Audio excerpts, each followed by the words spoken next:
Udah mulai ya? Sorry, keasikan main tambang. Dulu dipisahkan oleh tahlil, sekarang dipersatukan oleh bahlil.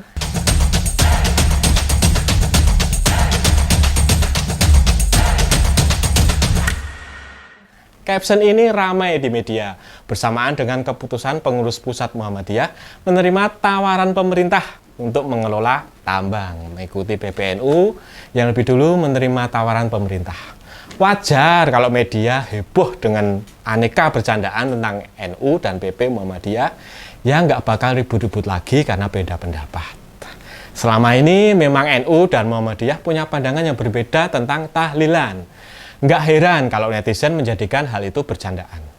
Nah, kalau sama-sama sependapat dan sama-sama setuju mengelola duit tambang, artinya NU dan Muhammadiyah makin serupa kan, nggak ada bedanya lagi. Bahlil sendiri selama menjadi Menteri Investasi adalah orang di balik ide pemberian konsesi tambang untuk ormas keagamaan itu. Bahlil bahkan ditunjuk sebagai Ketua Satgas Penggunaan Lahan dan Penataan Investasi yang kewenangannya luar biasa besar. Bisa menghidupkan sekaligus mematikan izin usaha pertambangan dan perkebunan. Otomatis ini bikin kecemasan bagi rakyat Indonesia. Wewenang yang begitu besar hanya berada di level seorang menteri, tanpa persetujuan lembaga negara lain. Ini tentu gampang sekali dipolitisir. Bisa aja kan izin diberikan untuk tujuan politis kepada orang-orang atau kelompok tertentu yang telah memenangkan kelompoknya dalam pilpres misalnya, atau dalam pilkada nanti. Bisa juga izin dicabut lagi, izin dicabut bagi orang-orang yang berseberangan secara politik dengan bahlil. Itu bukan tidak mungkin loh. Jika demikian yang terjadi berarti amanat pasal 33 sudah tidak dilaksanakan lagi. Bumi, air, dan kekayaan alam yang berada di dalamnya bukan lagi dikuasai oleh negara, tapi dikuasai oleh kelompok tertentu atas nama negara. Dikutip dari Menteri SDM Arifin Tasrif pada 24 Maret 2024, Bahlil juga sudah mencabut 2051 izin usaha pertambangan atau IUP sejak tahun 2022. Ada 585 IUP dibatalkan. Semuanya izin untuk pengelolaan batu bara atau mineral. Bahlil pun berkelit mengatakan bahwa pencabutan dan pembatalan izin tersebut merupakan usulan dari Kementerian Teknis terkait. Dalam hal ini Kementerian ESDM. Bahkan Bahlil langsung menuding Arifin Tasrif sebagai kader PDIP. Lucu ini. Sejak itu, berita bahwa Bahlil bakal mengganti Arifin Tasrif semakin banter, semakin kencang. Bahkan awal minggu ini, Bahlil sudah berpamitan kepada anak buahnya di Kementerian Investasi. Acara pamitan tersebut bahkan mengundang media, para pejabat eselon 1, semua staf biro komunikasi, dan tentu saja para awak media diajak foto bersama. Bahlil ini sepertinya terlihat yakin banget bakal menggantikan Arifin Tasrif dalam waktu dekat. Diduga bakal mendapat mandat sebagai Menteri ESDM yang baru. Wow. Atau justru Bahlil ini sebenarnya ingin memojokkan Jokowi ya, agar berita pengangkatannya tersebar luas, sehingga Jokowi terpaksa segera menyegerakan pelantikan Bahlil. Walaupun masa jabatan Jokowi tinggal 2 bulan. Gitu loh. Ya mungkin Bahlil ini nggak yakin bakal dipilih Prabowo nanti sih. Jadi walaupun cuma 2 bulan, penting sekali bagi Bahlil untuk segera menduduki pos ESDM tersebut. Nah ini, ada apa toh? Kok pengen banget sepertinya ya? Apa mau ada tugas khusus buat Bahlil untuk mengamankan bagi hasil tambang buat kroni-kroni keluarga Solo? Atau yang telah membantu naiknya putra mahkota Solo menjadi seorang wapres? Bisa jadi loh.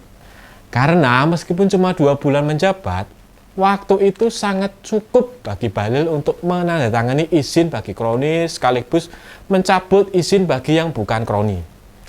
Kita yang cuma rakyat jelata ini, kalau mencoba ikutan ya gak mungkin toh ya, nehi. Kalau benar Bahlil bakal naik jadi Menteri SDM, penggantian itu makin menunjukkan keputusan-keputusan Jokowi di akhir masa jabatannya yang tidak lagi mendahulukan kepentingan bangsa dan negara. Politis, semuanya ada udang di balik bakwan. Aneh bagi presiden yang sudah mau lengser kok masih sibuk cawe-cawe. Bikin aneka konspirasi. Belum damai dengan dirinya sendiri mestinya. Harusnya di akhir masa jabatan ini harusnya tuh tenang, bahagia, karena sebentar lagi bakal punya banyak waktu luang untuk menikmati hidup. Mainlah dengan anak cucu gitu loh. Apalagi sih yang dicari? Karir sudah maksimal, anak dan mantu sudah sukses berpolitik. Bahkan anak sulung sudah mau jadi wapres. Bukannya itu kan harus disyukuri. Bentar. Arifin Tasrif yang santer bakal diganti itu dituduh Bahlil sebagai kader PDIP. Tapi tuduhan Bahlil ini langsung dijawab politikus PDIP sekaligus anggota DPR RI Deddy Yefri Sitorus. Arifin Tasrif bukan kader PDIP. Bahlil pun langsung meminta maaf secara resmi. Oh, salah ya? Saya mohon maaf. Dengan mengucapkan Bismillahirrahmanirrahim, saya cabut kata-kata saya. Saya mohon maaf Pak Deddy kalau itu salah, kata Bahlil waktu itu. Meski jadi wali kota, kemudian gubernur dan akhirnya presiden dengan diusung PDIP, kita semua tahu kalau Jokowi dan PDIP itu sudah lo, gue, N.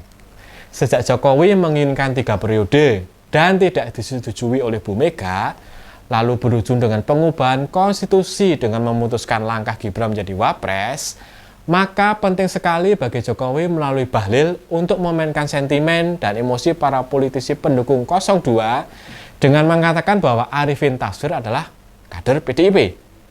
Sehingga jika Arifin nanti diganti, Jokowi tidak dipersalahkan. Mungkin saja malah dapat pembelaan dari kelompok pengusung 02. Tetapi kenapa mesti Bahlil sih? Jawabannya cuma satu. Dia menteri yang paling loyal sama Jokowi. Bahkan terkesan sangat penjilat. Goyang lidah, main lidah itu ya. Praksi Jokowi yang paling bisa dipercaya. Sekedar info ya, selama Gibran menjadi wali kota Solo, Bahlil ini seringkali terlihat bertemu dengan relawan-relawannya Pak Jokowi. Mengajak mereka wedangan. Tentu saja semua yang bayarin Pak Bahlil. Apa maksudnya coba? Belum lagi cara Bahlil salaman dengan Gibran sebagai yang lebih tua, posisinya lebih tinggi, justru Bahlil yang menyalami Gibran sampai bungkuk-bungkuk. Penghormatan yang berlebihan banget. Relasi patron klien kalau bahasa kerennya gitu.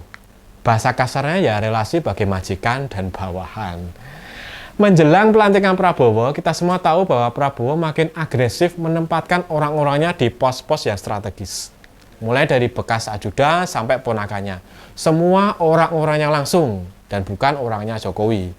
Mungkin ini yang membuat Jokowi itu harus memastikan agar orang kepercayaannya dia, yang paling dia percaya karena loyalnya tadi ya, berada di pos ESDM. Kita semua tahu betapa Kementerian ESDM itu kementerian yang paling penuh dengan gula-gula. Semua semut bakal mendekat.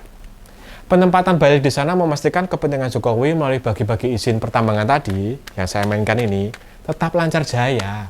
Karena Jokowi tahu persis untuk tetap kuat berdaya dan didukung, ia bukan hanya harus punya jabatan, tetapi minimal harus punya kesempatan untuk mengakses dan membagikan konsesi tambang untuk kepentingan sendiri ataupun untuk kroni-kroninya.